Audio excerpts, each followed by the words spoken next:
Everyone knows that the brain is very plastic early in life. So from birth until about age 25, you can learn so much. Later in life, you have a lot more control generally over your life circumstances, but the brain becomes less plastic. However, we know, based on Nobel Prize winning work and recent work in addition to that, that the neuromodulator acetylcholine is secreted when we pay attention to something very specific. It acts as sort of a spotlight in the brain, making certain synapses, the connections between neurons, more active and more likely to be active again than others. So when you hear that song that you love so much and it moves you and you feel dopamine being pulsed into your body, that's a real thing. You're actually getting dopamine secretion. You've formed that deep association with that.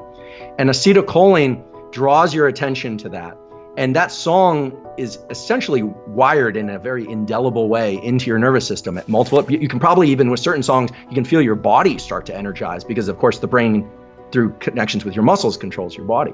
So for things that are traumatic or negative, what we're really talking about is neuroplasticity that's focused on unlearning. And most of the therapies for this, whether or not it's EMDR, eye movement desensitization reprocessing, or it's traditional psychoanalysis and psychotherapy, or it's somatic embodied release, big, Kundalini breathing type, almost all of those are designed to do something, which is to bring the person, or you bring yourself, into a state of heightened alertness, right? You can't do this stuff when you're sort of half asleep. Heightened alertness, and then focusing your attention on the traumatic or negative event. This is the way that it works. And then pairing that with something new.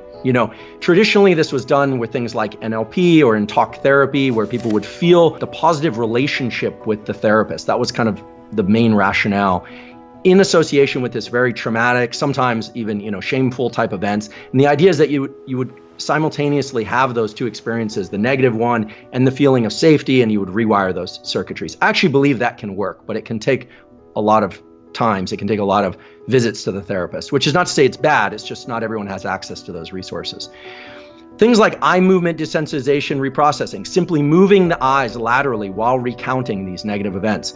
The woman who devised this figured out that somehow when people recount these traumatic experiences, when they're doing these lateralized eye movements, not vertical eye movements, they somehow separate out the negative emotions. And I thought for years, people would ask me about this stuff, and I thought, this is ridiculous. First of all, I'm a vision scientist, and I work on stress. It's like, there's no way. And then I really ate my words because 4 papers, 2 in humans, 2 in mice, and then a 5th paper published in Nature, which is kind of our Super Bowl of scientific publishing, showed that these lateralized eye movements quiet the amygdala.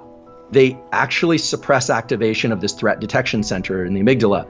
Turns out, because of the way that we view the visual world when we move through space, when our head moves or when we walk and things flow past us, that these lateralized eye movements are what happens when you move forward in space, when you're walking, when you're moving forward towards something. And that suppresses activation of the amygdala. Now you say, why? Well, okay, so then 2018, my laboratory did an experiment. There was actually a graduate student in my laboratory where we're looking at fear. In this case, we were looking at fear to big looming objects that either trigger freezing or running and hiding. There's a brain area that's in your brain and my brain that mice also have that triggers a third option, not run and hide, not freeze, but forward confrontation. This is the, no, I'm gonna fight. I'm gonna move forward in the face of adversity. This is the growth mindset. I'm gonna lean into friction.